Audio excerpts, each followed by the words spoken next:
Bonjour et bienvenue à une nouvelle édition de l'Érable approfondie. Aujourd'hui, nous traitons la problématique de la conservation des églises de Plessisville. La fabrique de Notre-Dame des Érables est la propriétaire de l'église Saint-Calixte qui se trouve au 1460 de la rue de même nom à Plessisville et l'église Notre-Dame de Fatima, située au 2150 de l'avenue Saint-Édouard. L'église Saint-Calixte peut accueillir 1200 personnes et l'église Notre-Dame de Fatima a une capacité de 350 personnes environ.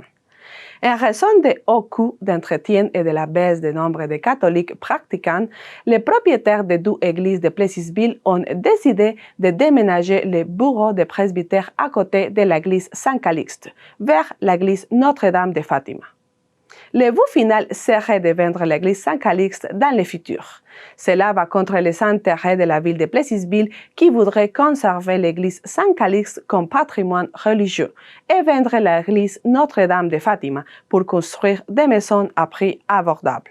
Dans les dernières semaines, la ville de Plessisville a suspendu la délivrance du permis de rénovation pour l'église Notre-Dame de Fatima, ce qui incluait la construction de nouveaux bureaux de la fabrique de Notre-Dame des Érables. Pour mieux comprendre le conflit entre la ville de Plessisville et les propriétaires des deux églises de Plessisville, nous avons invité un membre de chaque organisation au studio de la TVC. En première, nous entendrons les membres du comité de sauvegarde du patrimoine religieux et conseiller de la ville de Plessisville, M. Marc Mohan. Par la suite, nous entendrons le président de la fabrique de Notre-Dame des Érables, M. Michel Paquin. Nous débutons par le point de vue de la ville de Plessisville et les raisons de suspension de la délivrance du permis de rénovation pour l'église Notre-Dame de Fatima. Bonjour, Monsieur Marc. Bonjour, Sylvana. Bon, on voudrait commencer pour savoir quel est votre rôle dans la ville de Plessisville par rapport au patrimoine religieux. Premièrement, je suis le président du conseil du comité de sauvegarde du patrimoine religieux de Plessisville, ce qui comprend l'église Fatima, ce que les gens appellent souvent la chapelle, parce que l'église est plus petite.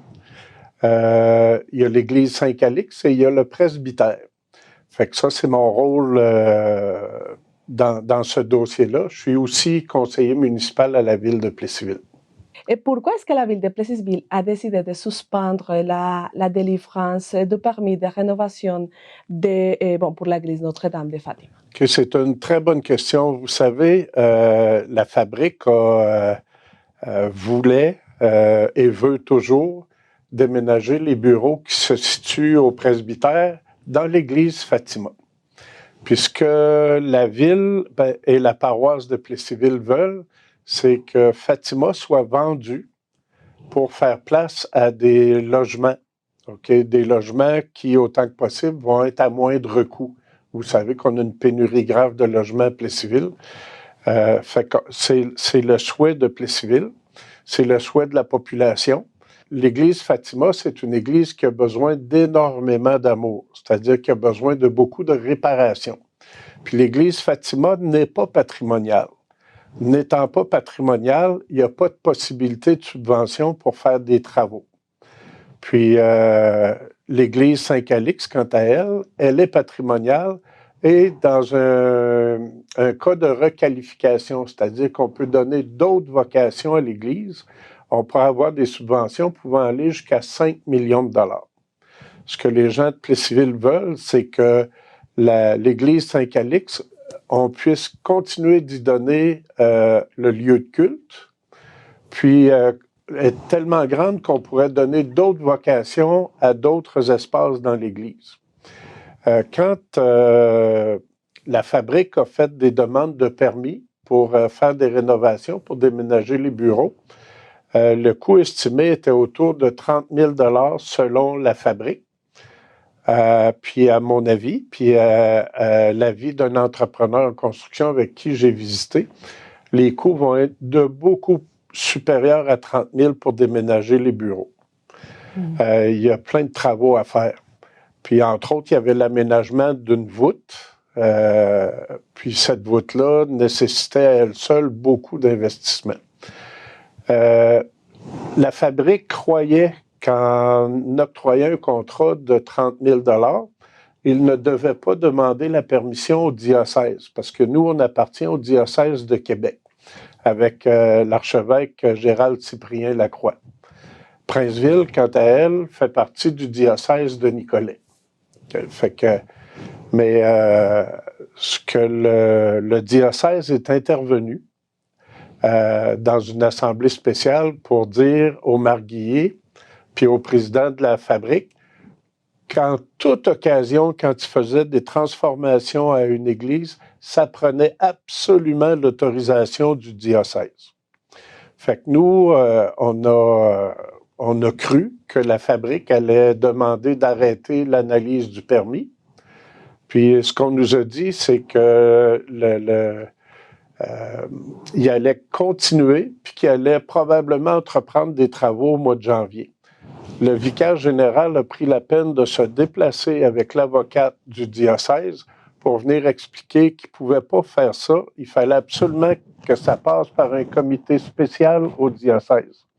Fait que quand on a vu que la fabrique voulait continuer quand même, nous, ce qu'on a fait, c'est qu'on a fait une assemblée spéciale à la ville pour suspendre l'analyse du permis tant et aussi longtemps qu'ils n'ont pas l'aval du diocèse. Maintenant, qui est le propriétaire de l'église Notre-Dame de Fatima et aussi de Saint Calixte de Plessisville? OK, c'est la fabrique. C'est la fabrique. La fabrique, c'est composé du président de la fabrique, du curé, puis des marguilliers. Les marguilliers qui sont un peu les membres du conseil d'administration, si vous voulez. Et qu'est-ce que la ville de Plessisville souhaite comme futur, comme avenir de ces deux églises? Nous, ce qu'on veut, c'est que l'église Fatima soit vendue à des entrepreneurs ou à un entrepreneur, que l'entrepreneur prenne la décision d'y construire des logements, puis comme je disais, des logements à coût modique. C'est-à-dire qu'on a besoin des logements à 1200, 1300 jusqu'à 1500 par mois. Je pense qu'on en a suffisamment à Plessisville. Ce qu'on a besoin présentement, c'est des habitations qui vont permettre aux gens d'y vivre sans s'égorger. OK? C'est ce qu'on souhaite. Puis, comme je disais précédemment, l'Église Fatima n'a pas accès à des subventions du Conseil du patrimoine religieux, tandis que l'Église Saint-Calixte peut avoir ces subventions-là. Même que présentement, il y en a une qui a été accordée, une subvention pour faire des réparations qui étaient urgentes il y a 2 ans. Fait que c'est ce qu'on veut. Puis malheureusement, la demande qui aurait soi-disant été préparée il y a 2 ans ne s'est jamais rendue au Conseil du patrimoine religieux. Fait que moi, j'ai offert au président de la fabrique qu'on s'occupe de la demande, que la ville s'occupe de la demande parce qu'on a une personne qui est spécialisée dans ces demandes-là. Puis, on a fait la demande qui a été signée par le président de la fabrique et qui a été envoyée. Puis, le député a annoncé il y a plusieurs semaines que l'Église Saint-Calixte puis la fabrique avaient obtenu cette subvention-là. Ce qui, normalement, devrait protéger l'Église Saint-Calixte pendant 5 ans de toute vente. Puisque la ville veut, parce qu'il est possible qu'à un moment donné, la ville devienne propriétaire de l'église Saint-Calixte si aucun bailleur de fonds ou entrepreneur ne se porte acquéreur. Fait que, on est déjà en train de regarder les différentes possibilités pour l'église Saint-Calixte. Mais la ville a besoin de temps. C'est pour ça qu'on essaie de gagner du temps, puis qu'on essaie de s'entendre depuis 2 ans avec la fabrique, mais c'est impossible à l'heure actuelle. Tout est fait, selon nous, dans leurs actions pour continuer à essayer de faire de l'église Fatima la dernière église de Plessisville, ce que la population de Plessisville en général ne veut pas. D'accord. Et est-ce que, alors, vous pensez que l'église Saint-Calixte devrait devenir l'église centrale de la région de l'Érable? Oui. Plessisville, la population de Plessisville, puis des alentours de Plessisville, je pense à Sainte-Sophie, puis les villages autour, Notre-Dame-de-Lourdes, on représente plus de 80% de la population, Puis Plessisville est un milieu naturel pour les villages autour.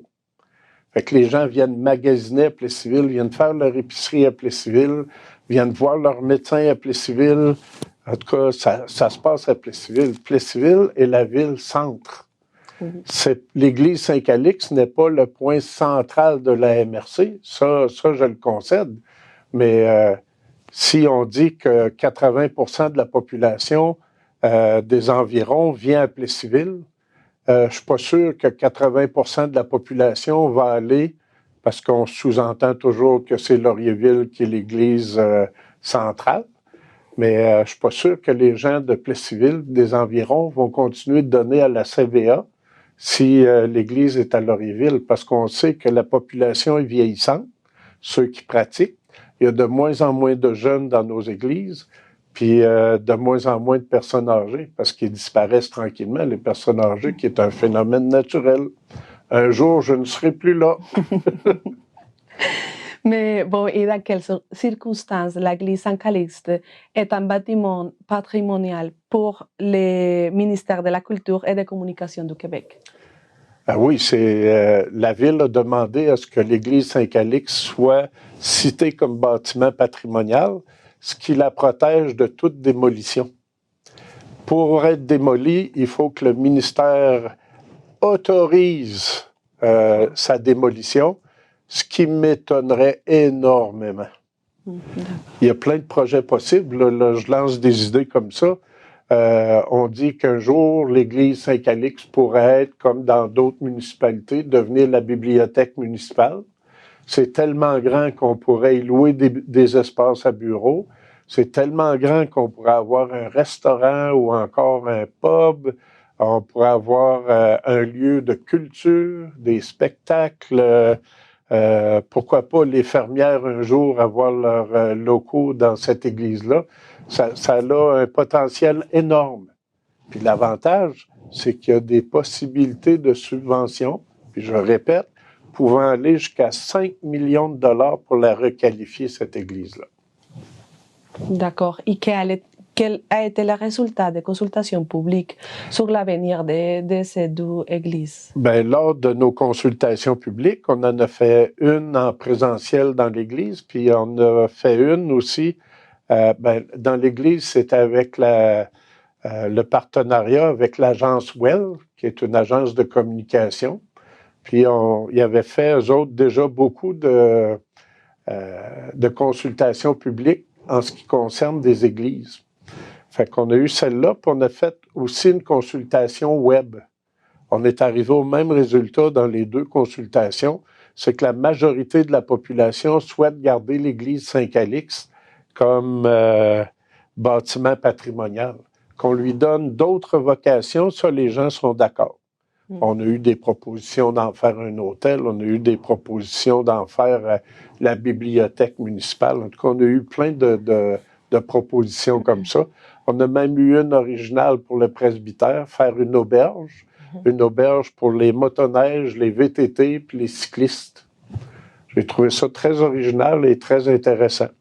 Vous savez, on a le carrefour de l'érable, on a l'île avec le Biergarten de l'île. La ville a l'intention d'investir pour dynamiser encore ce secteur-là. Bien, l'église et le presbytère sont juste à côté. Ce qui peut nous permettre de faire des beaux rêves. Alors, vous pensez que c'est vrai que la fabrique Notre-Dame des Érables n'a pas de ressources financières pour maintenir l'église Saint-Calixte ouverte? Oh! Là, c'est une très bonne question, puis je vais m'amuser un petit peu avec cette question-là. Les gens de Plessisville ont investi depuis des années dans la CVA, qui est la contribution volontaire. Fait qu'à chaque année, la fabrique demande aux citoyens de toutes des 9 paroisses de donner généreusement pour l'entretien des bâtiments, payer les prêtres, etc., payer les dépenses. Puis les gens de Plessisville ont actuellement environ 800 000 $ dans un compte pour les églises de Plessisville. 800 000, c'est pas rien. C'est quand même beaucoup d'argent qui peut permettre de continuer pendant plusieurs années. On me dit que c'est à peu près 125 000 par année l'entretien de l'église, etc., là, tous les travaux, tout ça. Bien, 800 000, ça te permet de faire des années, là. OK? Mais un jour, ça a une fin. L'autre affaire, en ce qui concerne ce 800 000 $-là, c'est qu'en 2026, si je ne m'abuse, cet argent-là va devenir disponible pour les 9 paroisses. Déjà, actuellement, quand une paroisse est en déficit, ben on vient piger dans les paroisses où il y a encore de l'argent. Puis, présentement, il y a des églises qui sont vendues. Il y a celle de Saint-Pierre-Baptiste qui est vendue. Celle d'Inverness, on me dit que ça va se faire sous peu. À Lister, il y aurait une entente avec la municipalité qui deviendrait possiblement propriétaire dans 5 ans. Celle de Notre-Dame-de-Lourdes, c'est sur le point de se concrétiser avec la ville la municipalité de Notre-Dame-de-Lourdes. Val-Alain, c'est réglé depuis longtemps. Sainte-Sophie, c'est réglé depuis longtemps. Il va rester Laurierville et Plessisville. Et pourquoi est-ce que l'Église Saint-Calice n'a pas reçu encore les subventions? Bien, il y a une subvention qui a été reçue, mais j'en entends pas parler à date. Quand est-ce qu'ils vont faire les travaux? Est-ce qu'ils ont fait des demandes de soumission pour des travaux urgents d'il y a 2 ans qui sont toujours urgents? Alors, moi, je m'attends à ce qu'on apprenne très prochainement que des travaux vont se faire à l'église Saint-Calixte. J'ai des gros doutes. J'aimerais ça que mon niveau de confiance envers la fabrique soit bon, mais présentement, il ne l'est pas. Parce que depuis 2 ans qu'on essaie de jouer correctement, avec honnêteté, essayer de convaincre les gens de la fabrique des besoins de Plessisville puis de la population de Plessisville. Mais je ne sens pas d'écoute, je ne sens pas qu'il y a des tentatives. Ce qu'on veut, c'est se débarrasser de l'Église Saint-Calixte, investir des grosses sommes dans Fatima sans subvention, qui, de toute façon, à un moment donné, quand on n'aura plus de prêtres, va devenir un bâtiment désuet. Tandis que l'Église Saint-Calixte, on va toujours pouvoir faire autre chose à l'intérieur. Un musée, en tout cas, peu importe, je vous ai nommé toutes sortes de choses tantôt. Le 3 décembre prochain, il y a un vote qui va avoir lieu à Inverness, parce qu'il y a 2 postes de marguilliers qui vont s'ouvrir. Le poste de Mme Brochu, qui est à Saint-Pierre-Baptiste, elle a complété le nombre de mandats maximum possible. Donc, son poste est ouvert. Puis, il y a le poste du monsieur de Val-Alain, M. Gilbert, si je ne m'abuse, qui, lui, ne se représente pas. Fait qu'on va présenter 2 autres personnes qui habitent Plessisville, M. Rénal Gingras, puis M. Mario Fortin, qui est notre ancien maire, qui s'occupe encore des jeunes de la polyvalente. Là, c'est 2 personnes avec de très belles valeurs. Mais les marguilliers, M. Gingras puis M. Fortin, ils savent qu'ils vont représenter l'ensemble des communautés, pas juste les gens de Plessisville. Fait que ce qu'on essaie de faire, c'est de faire comprendre le bon sens, mais là, on n'a plus le choix. Puis un des moyens, c'est d'avoir 2 marguilliers de plus. Mais ils vont défendre les intérêts de l'ensemble des communautés. Oui, ça répond à la question que je voudrais faire si vous voulez avoir certaines influences dans l'administration de la fabrique de Notre-Dame des Érables pour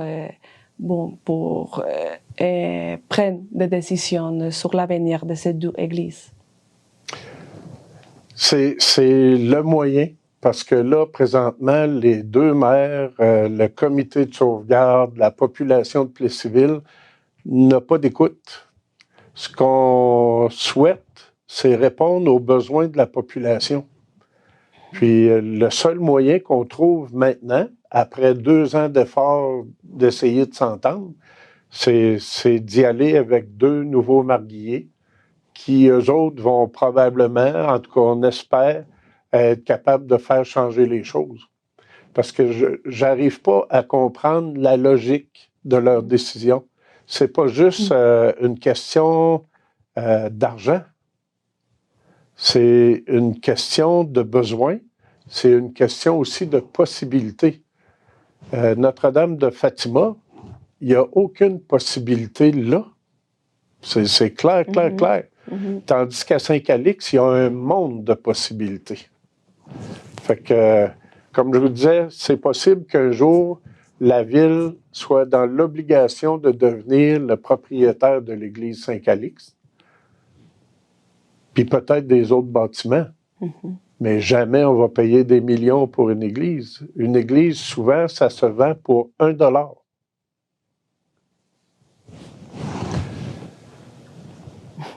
Et, Monsieur Marc, combien de temps, plus ou moins, vous avez besoin pour résoudre, ou bon, combien de temps vous demandez à la fabrique? C'est sûr qu'avec la subvention qui a été accordée pour l'église Saint-Calixte, si tout se passe selon les règles, ça nous donne 5 ans. 5 ans. Ce qui nous donne le temps de s'organiser comme il faut. Et comment est-ce que la population, les citoyens, peuvent s'impliquer dans ce processus, je ne sais pas, pour la prochaine assemblée? Où on est rendu, on ne s'en cache pas. Là. Présentement, on est en train de rencontrer plein de gens pour les inviter à venir voter le 3 décembre à Inverness. Pourquoi les élections sont à Inverness? Parce que c'est loin de Plessisville. C'est plate à dire, là, mais présentement, on est vraiment dans un conflit. Puis pour moi, c'est pas normal. Pour moi, quand on parle de religion, c'est pas supposé être un monde de conflit. C'est supposé être un monde d'harmonie. Mais avec tout ce qui se passe, là, le fait qu'on n'ait pas entendu parler encore de la subvention, outre dans le journal, grâce à notre député, M. Lefebvre, qui est un député extraordinaire. Merci, M. Lefebvre. Là, on sait qu'il y a une subvention pour l'église Saint-Calixte. J'espère que nos marguilliers et marguillières vont faire quelque chose pour utiliser cette subvention-là aux fins de réparer ce qui était urgent il y a 2 ans. S'ils ne le font pas, ce sera à la population de juger. Parce que il y a quand même du temps qu'il faut acheter pour être capable de s'organiser comme il faut. C'est sûr que dans une situation idéale, il y a quelqu'un qui va acheter l'église Saint-Calixte. Peut-être pour terminer, est-ce que vous voulez ajouter quelque chose, un message pour... Oh oui, j'attends le plus de monde possible à Inverness le 3 décembre. Le vote va se faire à 11h45. La messe est à 11h. Moi, je vais être là pour la messe avec mon épouse. Je sais qu'il y a d'autres personnes qui vont se joindre à moi pour la messe. Puis on attend plus de 200 personnes pour venir voter. C'est important pour l'avenir de nos églises, pour l'avenir de notre presbytère. Tu sais, une des questions qu'il faut se poser, c'est pourquoi le presbytère n'a pas été entretenu? Pourquoi l'église Fatima n'a-t-elle pas été entretenue? Ça, c'est des questions qui me hantent un peu, parce que le rôle de la fabrique, c'est d'être propriétaire des bâtiments, c'est de les entretenir aussi. Fait que ça, c'est inquiétant, mais il faut absolument que plus de personnes possibles viennent voter. Il faut avoir 18 ans, résider sur le territoire de ces 9 paroisses-là, puis être baptisé. Fait que c'est les seuls critères. Monsieur Marc, merci beaucoup pour toute l'information que vous avez donnée aujourd'hui. Oui, c'est extrêmement important. Je vous remercie beaucoup, Sylvana, pour ce temps. Puis vous pouvez voir que je parle avec mon cœur, mais aussi avec ma tête. Merci beaucoup. Vous avez entendu les points de vue de la ville de Plessisville avec le conseiller Marc Morin. Maintenant, nous vous présentons la vision de la fabrique de Notre-Dame des Érables. Son président, Michel Paquin, nous expliquera les défis des églises de la région pour maintenir ces opérations et la foi catholique vivante dans les milieux. Bonjour, M. Paquin. Bonjour à toi. Bon, on voudrait savoir quel est votre rôle dans la fabrique Notre-Dame des Érables. Le président de la fabrique Notre-Dame des Érables, premièrement, bon, c'est pas un personnage élu comme le conseil de fabrique, qui comporte des marguilliers élus. Moi, je suis nommé par l'évêque pour présider l'assemblée de fabrique. Donc, composé de marguilliers de 9 communautés différentes de la MRC de l'Érable. Parce que c'est 9 anciennes paroisses qui maintenant n'en forment plus qu'une. Donc, quand je dis 9 paroisses, là, je vais être sûr de ne pas l'oublier. On parle de Val-Alain, on parle de Lister, on parle de... Et bon, ça va faire par exprès. À Plessisville, il y en a 2. Il y a Fatima, Saint-Calix, Villeroy, Notre-Dame-de-Lourdes, Laurierville, Sainte-Sophie et il m'en manque une. Bon. Il y en a qui vont être vexés parce que j'ai oublié. Mais c'est ça. C'est 9 anciennes paroisses qui maintenant n'en forment qu'une seule. Et qu'est-ce que c'est la fabrique de Notre-Dame des Érables? La fabrique Notre-Dame des Érables, c'est le regroupement de tous les paroissiens de l'Église catholique romaine. Donc, ce sont encore, il y en a de moins en moins, mais c'est ceux qui pratiquent, donc qui vont à la messe le dimanche, qui participent activement à la vie communautaire, qui croient au message, en fait, donné par l'Évangile. Et l'Assemblée de fabrique, elle, son travail, c'est en fait comment je dirais ça, de régir ou de diriger tout ce qui est matériel ou financier. Donc, chaque communauté, il y a des églises. Donc, les églises, évidemment, c'est des coûts d'entretien, c'est des coûts de réparation. Il y a du personnel, il y a des prêtres, il y a du personnel de secrétariat, il y a du personnel administratif, il y a des agents pastorales. Donc, l'Assemblée de fabrique et son président sont les personnes qui gèrent administrativement tous ces éléments-là ensemble. C'est comme, je vais prendre la comparaison, c'est comme une compagnie, sauf qu'on ne parle pas de compagnie, on parle d'un organisme religieux. Sauf que même un organisme religieux a des dépenses et doit aussi avoir nécessairement des revenus parce qu'elle a des bâtiments à entretenir. Et c'est ça, c'est une des parties du problème. Et elle est présente où exactement dans la MRC de l'Érable? Ce qu'on appelle le presbytère ou les bureaux administratifs actuellement sont à côté de l'église Saint-Calix. Okay, sont vraiment situés là, même si le bâtiment commence à être dangereux parce que il y a plus que 100 ans puis il n'a pas été entretenu pendant longtemps. C'est ça qu'on essaie de voir si on n'est pas capable de les déménager ailleurs dans Plessisville. Mais les bureaux administratifs, donc quand les gens ont besoin d'un certificat de naissance pour des funérailles, pour des mariages, pour des baptêmes, c'est là qu'ils se présentent. Il y a toujours quelqu'un du personnel qui est là, qui va les recevoir, qui va les accompagner.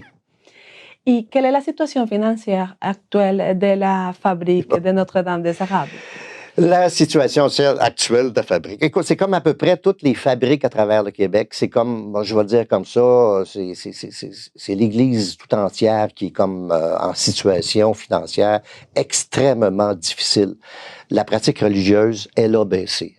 Pas juste au Québec, partout au Canada, en Amérique du Nord, je dirais à grandeur de la planète. Là. La pratique religieuse a baissé. On est au Québec, on est une société laïque en plus.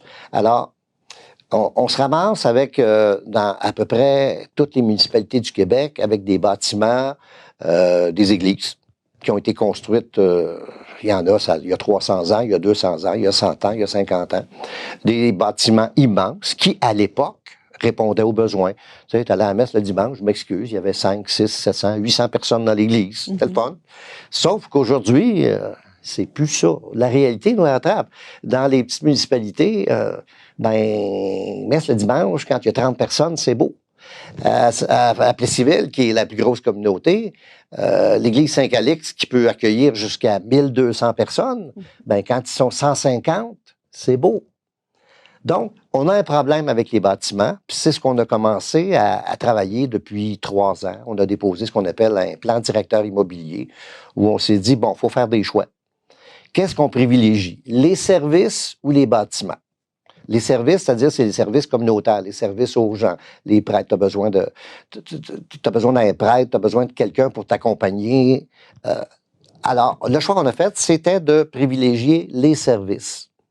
Donc, pour faire ça, pour être capable de financer les services, il fallait se débarrasser de certains bâtiments. On ne pouvait plus payer pour des bâtiments qui servaient pratiquement pas ou pratiquement plus. Tu sais, je veux dire, quand une église sert une fois par semaine pour une célébration le dimanche, puis que quand tu pars le chauffage, puis que juste le chauffage pour 1h30 te coûte à peu près 500$, ça revient cher d'entretien.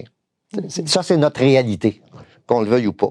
Alors, depuis 2 ans maintenant, on a essayé de procéder pour vendre des églises, soit des municipalités.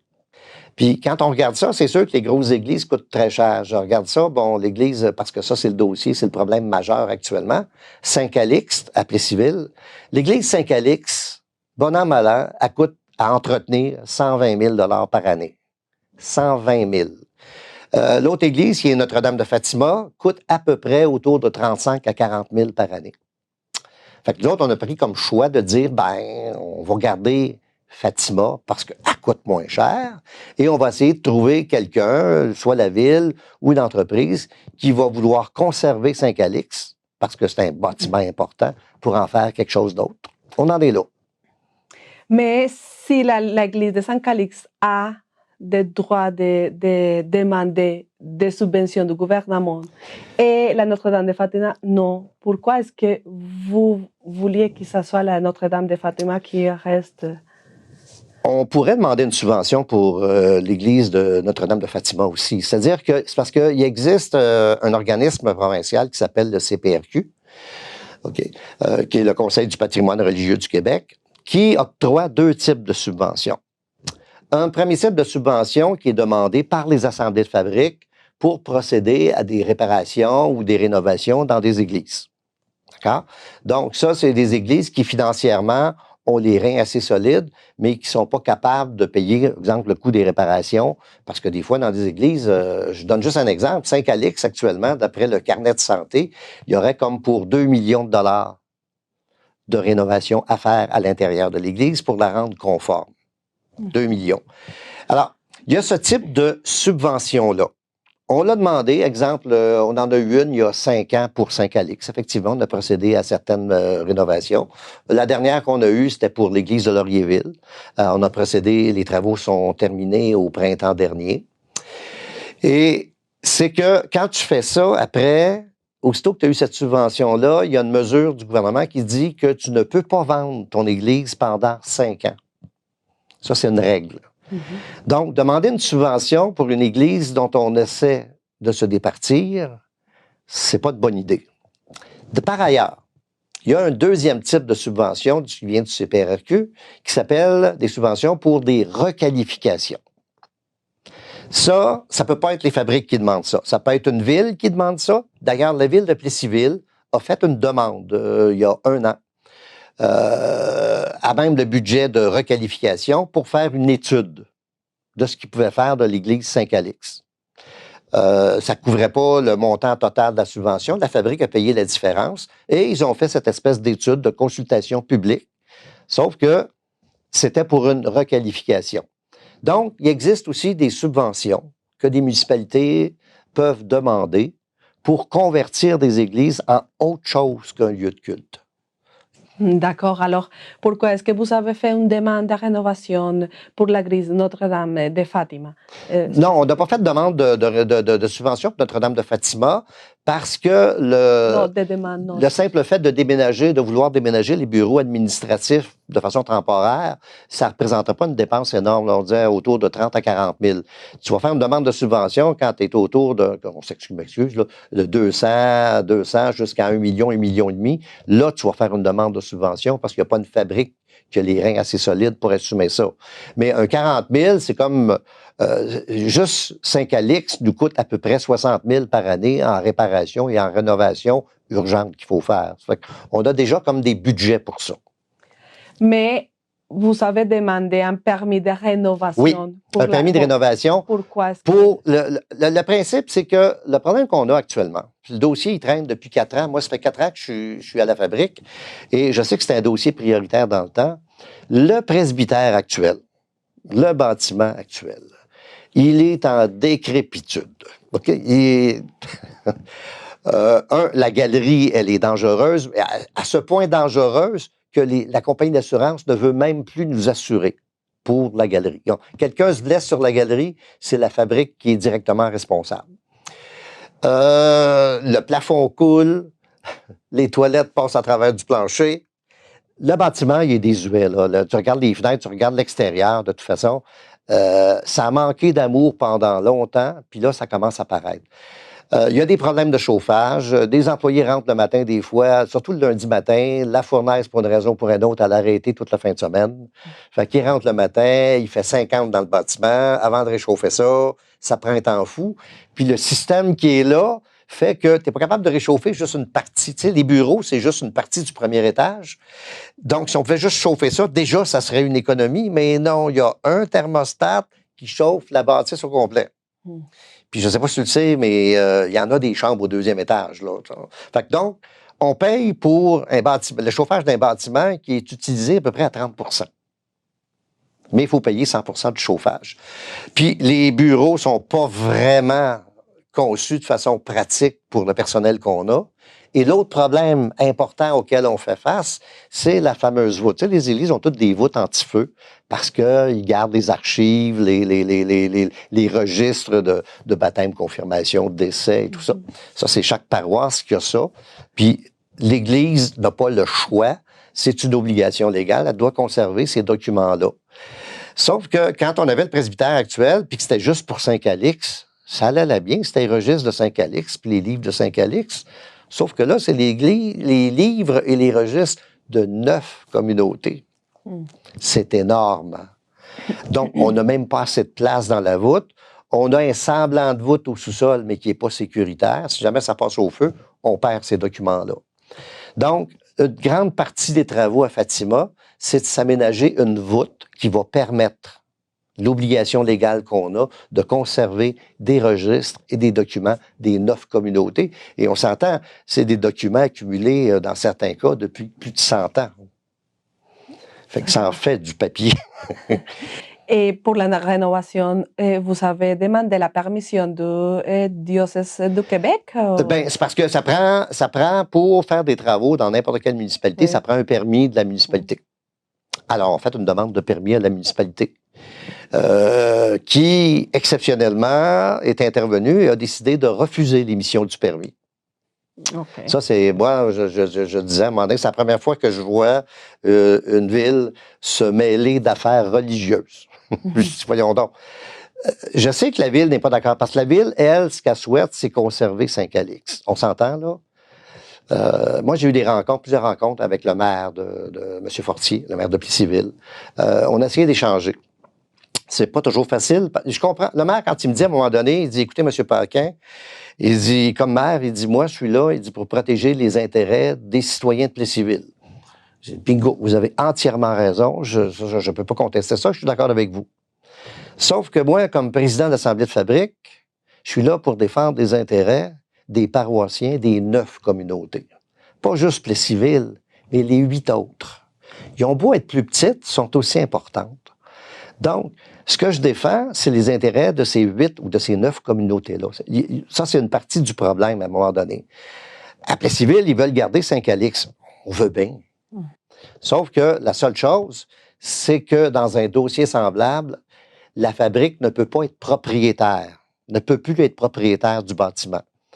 Nous autres, on est tenus, tu sais, il y a ce qu'on appelle le droit civil et la loi canonique. Ça, c'est la loi de l'Église catholique. À un moment donné. Fait que quand une église est considérée comme lieu de culte, on ne peut pas rien faire d'autre qu'un lieu de culte. On ne peut pas dire on va louer des bureaux. On n'a pas le droit.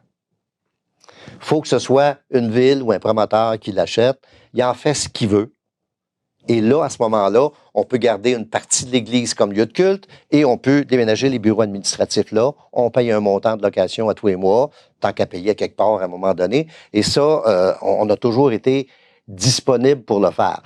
Bon, c'est de savoir à quel prix à ce moment-là, évidemment. Là. Oui. Si ça nous coûte plus cher que de rester à Fatima, ça vaut pas la peine. Je donne un ordre de grandeur.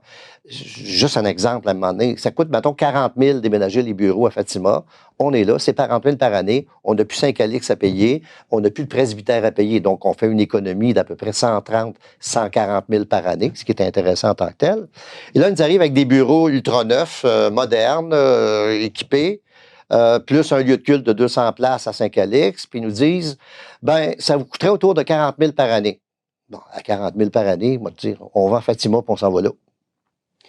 Et est-ce que c'est oui, mais est-ce que c'est la fabrique, ou est-ce que la fabrique de Notre-Dame des Érables a fait une demande pour que l'église Saint-Calixte devienne un patrimoine religieux? Non, ça, c'est pas nous autres qui avons demandé ça, c'est la ville de Plessisville. Ça, la ville de Plessisville a voulu protéger ses arrières, puis en sachant que, en déclarant patrimonial, en système patrimonial, ça lui permettait d'aller chercher des subventions à différents endroits pour l'Église. Nous, que l'Église soit citée patrimoniale, c'est plate, là, mais comme fabrique, ça nous donne pas la possibilité d'aller chercher des subventions autrement que par le CPRQ. Ça donne rien de plus. Mais pour une ville, ça peut être intéressant. Alors, l'église Saint-Calixte ne s'est bénéficié de subventions actuellement, non? Non. Ben, il y a une demande que la Ville a faite l'année passée. On attend les réponses là-dessus. Mais c'est sûr que la fabrique en tant que telle, si jamais il y a une subvention qui est octroyée pour rénover, elle demanderait au CPRQ, ben écoutez, on veut bien, là, parce qu'il y a des travaux urgents à faire, mais il ne faudrait pas que ça nous empêche de vendre l'église d'ici un an, là, ou que quelqu'un d'autre en devienne propriétaire, mais pas nous autres. Mais le CPRQ sait aussi, parce qu'ils ont octroyé une subvention pour une requalification, que les projets sont dans l'air. D'accord. Sauf que là, on s'entend que ça dépend de la bonne volonté de tout le monde. Et quelle, selon vous, sera l'église idéale, centrale pour la région de la MRC de l'Érable? Ben, je m'en cache pas. L'église idéale, c'est Saint-Calixte. On s'entend, c'est central, historiquement parlant, c'est l'idéal. Est-ce qu'on est prêt à faire ça à n'importe quel prix? La question, justement, c'est non. Parce que, pour nous autres, les services sont plus importants que les bâtiments.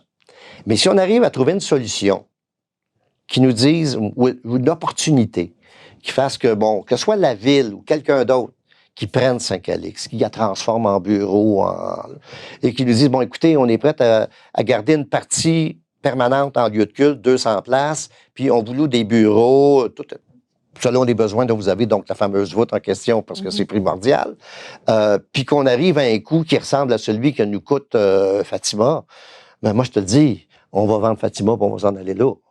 Ça, c'est clair. Mais je te dirais l'exemple extrême, ben, ils font ça, mais là, ils nous arrivent avec un coût de 120 000 par année. Ils nous disent, ça va vous coûter 120 000 par année pour avoir ça. Mais là, 120 000 par année, on s'est débarrassé de Fatima pour avoir à payer 120 000, on n'est pas plus avancé. C'est juste une question de chiffres.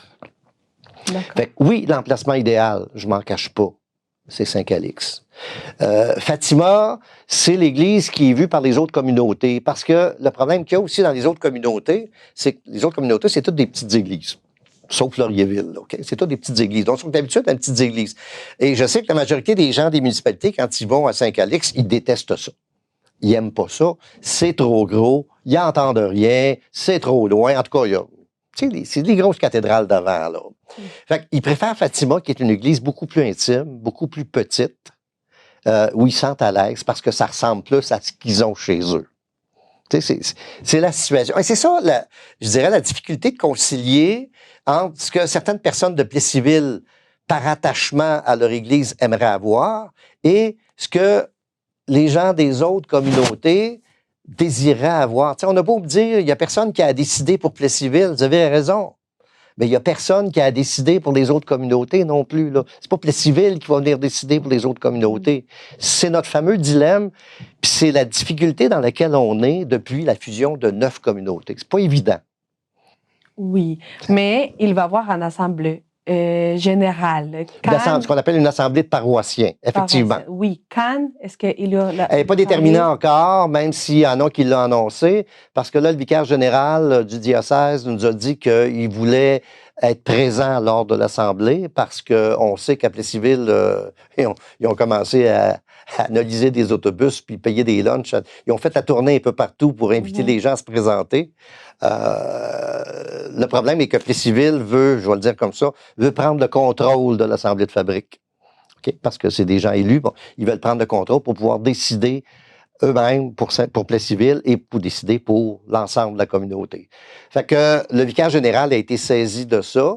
Fait que là, on attend sa date, lui, où il va être disponible. Puis à ce moment-là, on va confirmer la date de l'Assemblée de paroissiens. Et là, ben, tout le monde va être invité, évidemment. Et pourquoi est-ce que, bon, est-ce que l'endroit, la municipalité où aura lieu l'Assemblée est déjà choisi? Oui. Non, on essaie de se promener d'une communauté à l'autre. Là, on avait dit qu'on la ferait, là, comme je dis, il n'y a plus rien de certain, là, qu'on voulait la faire à Inverness parce que l'église d'Inverness avait été vendue. Puis on voulait souligner l'événement avec une dernière occasion d'avoir un événement important dans cette église-là avant que ça appartienne à l'Atelier du Bronze. Fait que là, sauf que je ne sais pas si on va pouvoir le faire là parce que tout dépend de la date de disponibilité du vicaire général. D'accord. Oui, parce que, bon, il y a des gens qui disent que l'Assemblée générale va avoir lieu à Inverness, justement pour éviter l'opposition des citoyens de Plessisville. Qu'est-ce que vous pouvez dire de ça? Premièrement, je ne sais pas où ils ont pu aller chercher la date et le lieu, parce que normalement, il y a seulement le président et le curé qui envoie l'avis de convocation selon la loi 16 jours avant. Ça, c'est la loi. OK. Oui, moi, en assemblée de fabrique avec les marguilliers, j'ai été chercher des suggestions. Je leur ai demandé que ça serait quand l'idéal. Et là, on en a discuté. Là, ils sont arrivés avec la proposition de dire, Michel, ça pourrait être intéressant de faire ça le 3 décembre à Inverness pour souligner la fin de l'événement. Sauf que, bon, c'était une proposition et il n'y avait rien de définitif parce qu'il fallait vérifier avec le diocèse et tout ça. Sauf qu'eux autres ont pris cette date-là pour comptant, sans prendre la peine de vérifier si effectivement elle avait été validée, ce qui n'est pas le cas. Alors, ça va créer cette situation-là. Et pour ce qui est de la date où ça va avoir lieu, je dis, même moi, je ne suis pas capable de répondre actuellement. Je ne le sais pas. J'attends le courriel du vicaire général qui va m'écrire, qui va me dire, Michel, moi, je vais être disponible telle date. Et là, telle date, ça va être où? On va regarder où il va y avoir des célébrations, parce que c'est toujours une célébration, puis ensuite l'Assemblée de paroissiens. On va regarder si à ce moment-là, ça a lieu à Sainte-Sophie, si ça a lieu à Villeroy, si ça a lieu à Notre-Dame-de-Lourdes, puis l'Assemblée de paroissiens va avoir lieu à cet endroit-là, à ce moment-là. D'accord. Mais là, vois-tu, même là, je ne suis pas capable de répondre parce que mais vous pensez que ça serait avant que l'année finisse, oui? Non, ça peut être en début d'année aussi, parce que ce qui est important, c'est que les nouveaux marguilliers soient élus absolument avant la première assemblée de fabrique. Et nous, par tradition, la première assemblée de fabrique a toujours lieu, l'assemblée de fabrique a toujours lieu à la fin du mois. En tout cas, depuis que je suis là, ça a toujours été ça. Alors, donc, ça pourrait être décembre, ça pourrait être janvier. Et là encore, je te réponds, ça dépend de la disponibilité du vicaire général sur lequel je n'ai pas le contrôle sur son agenda. Puis comme ils sont en manque de personnel au diocèse, je ne sais pas. Je ne sais vraiment pas quand. Bon. Et est-ce que vous savez peut-être qui peut participer de l'Assemblée? L'Assemblée de paroissiens, c'est pas compliqué. Idéalement, ce sont tous les paroissiens pratiquants des 9 communautés qui ont leur mot à dire parce que c'est eux autres qui, avec la CVA, payent pour les bâtiments, qui payent pour les services. Ça, c'est l'idéal quand on rêve en couleur. Dans la réalité, ben, c'est sûr que c'est toute personne vivant sur le territoire des 9 communautés. Donc, quelqu'un peut ne pas être pratiquant, ne jamais aller à la messe, il a le droit d'être là. Il a le droit d'être là.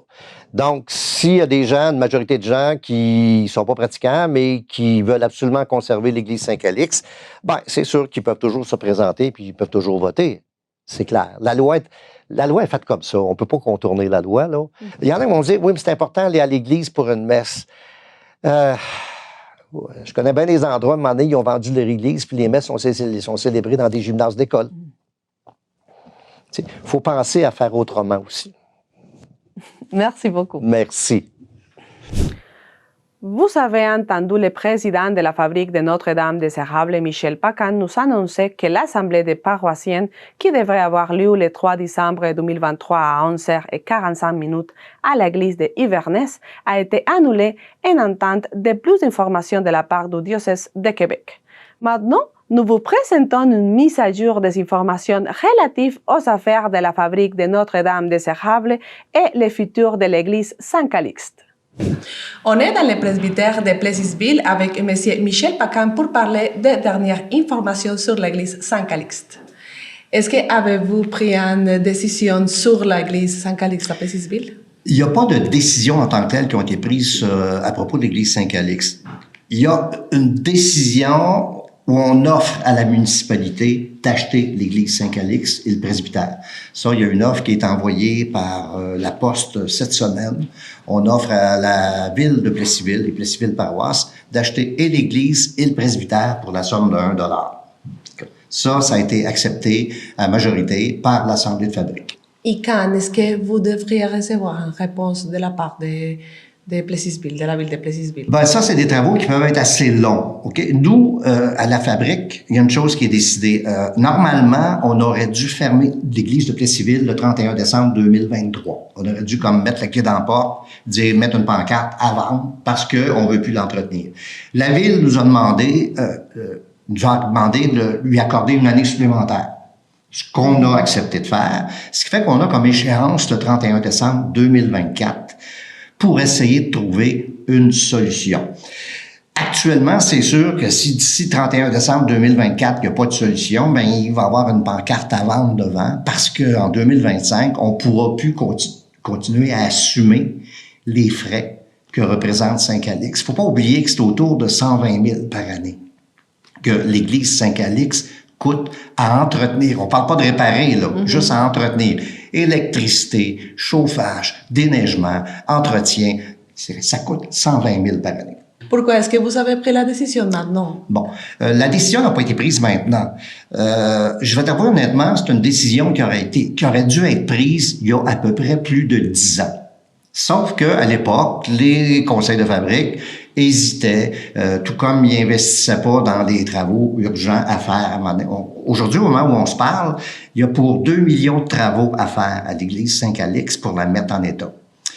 Alors, quand moi je suis arrivé comme marguillier, puis ensuite comme président d'assemblée en 2021, le diocèse nous a demandé de préparer ce qu'on appelle un PDI, un plan directeur immobilier, parce que on savait que financièrement, toutes les fabriques, tout comme le diocèse, s'en allaient dans un mur financier. L'Église n'a plus les ressources financières qu'elle a eues pendant des siècles. On va le dire comme ça. Alors, ce qu'on est obligé de faire et ce qu'on est en train de faire, c'est pas compliqué, c'est de vendre à peu près toutes les églises de la fabrique Notre-Dame des Érables. On se rappelle, Notre-Dame des Érables, c'est 9 communautés, 9 municipalités. Dans 5 de ces municipalités-là, les églises ont déjà été vendues. Il y en a, c'est il y a 20 ans, il y en a, c'est il y a 10 ans, il y en a 2, c'est récent, Inverness et Saint-Pierre-Baptiste, c'est de 2023. Là, on est en train de négocier des ententes avec des achats à Notre-Dame-de-Lourdes et à Lister. Ce qui fait que, fin de l'année, il va rester 3 églises appartenant à la fabrique. Laurierville, Saint-Calixte et Fatima. C'est les 3 seuls qui devraient normalement rester à la charge de la fabrique. Donc, et encore là, Laurierville, on a eu une subvention il y a 2 ans. Laurierville, d'ici l'an prochain, elle va être à vendre aussi. On n'est pas capable d'assurer, parce que Laurierville est aussi grosse que l'église de Saint-Calixte. Okay? Moi, j'appelle ça une cathédrale, là, tellement c'est haut. Donc, celle-là non plus, on n'est pas capable de la garder. Dans le plan directeur immobilier, de façon réaliste, et ce qui s'est dit, financièrement, la fabrique pouvait, en sachant que tout diminue, les revenus diminuent, les nombres de prêtres diminuent, les paroissiens diminuent, que un lieu de culte, ça serait suffisant pour les 9 communautés. Et on en est là. Alors, c'est pour ça que la décision de vendre, de se débarrasser, en fait, j'aime pas le mot, par exemple, Saint-Calixte, n'est pas venue du jour au lendemain et elle fait partie d'un portrait d'ensemble. Vous avez dit aussi qu'il va rester fermé. Pour les années 2024, il va rester fermé. Alors, 31 décembre 2024, normalement, si on ne trouve pas une solution, nous, c'est pas compliqué, on la ferme, puis on la met à vendre. Parce qu'on ne sera pas capable de continuer à payer. Tu sais, c'est le chauffage qui coûte cher dans ces bâtisses-là. Bon, on peut être réaliste, là? Je me souviens plus Saint-Calix par cœur, là. Je pense que c'est 50 ou 60 000 $ dans une année de chauffage. Seulement. On s'en va vers une époque où, on n'aura pratiquement plus de prêtres, puis deux, il n'y aura plus de lieu de culte, donc il va falloir s'y prendre autrement. C'est pour ça que je dis souvent à l'équipe de pastoral, faut apprendre à faire autrement. Puis il y a des municipalités actuellement qui sont organisées comme ça. Je vais donner 2 exemples, parce que pour moi, c'est les 2 plus évidents, là. Sainte-Sophie puis Villeroy. Les églises ont été vendues aux municipalités, ça fait longtemps. C'est des salles communautaires, il y a des activités sportives, culturelles, il y a toutes sortes d'activités là-dedans, mais une fois par mois, il y a quand même une messe. Sauf que, je donne un exemple, à Villeroy, quand on prend la salle une fois par mois, ça nous coûte 75 $. Alors que quand on louait à toutes les semaines, ça nous coûtait 800 $ par mois. Donc, on réduit les dépenses, tout le monde est content. Il y a une messe, mais on ne sait pas combien de temps, c'est tant qu'il y a des prêtres. Quand il n'y aura plus de prêtres, là, parce que la moyenne d'âge de nos prêtres à Plessisville, dans la communauté Notre-Dame-des-Érables, elle dépasse le 80. À un moment donné, ils vont arrêter, ils ne pourront plus. On va faire quoi? Il n'y en a pas d'autres au diocèse. C'est tout ce portrait-là qui est loin d'être rose et qui est loin d'être drôle, dont il faut tenir compte. Parce que si on attend, plus on risque de se ramasser avec de sérieux problèmes financiers pour la survie. Avec cela, nous nous approchons de la fin de la mission Érable approfondie. Vous avez entendu les différences entre la ville de Plessisville et la fabrique de Notre-Dame des Érables par rapport au futur des 2 églises catholiques de Plessisville. Vous avez entendu aussi les derniers développements sur la prise de décision de l'avenir de l'église Saint-Calixte. Nous continuerons à développer le sujet dans nos prochaines émissions. En attendant, nous vous invitons à regarder aussi notre émission Érable en bref à chaque semaine. Après la mise en onde, nos émissions se trouvent aussi sur notre site internet www.tvc.org. Pour l'instant, nous vous disons à la prochaine.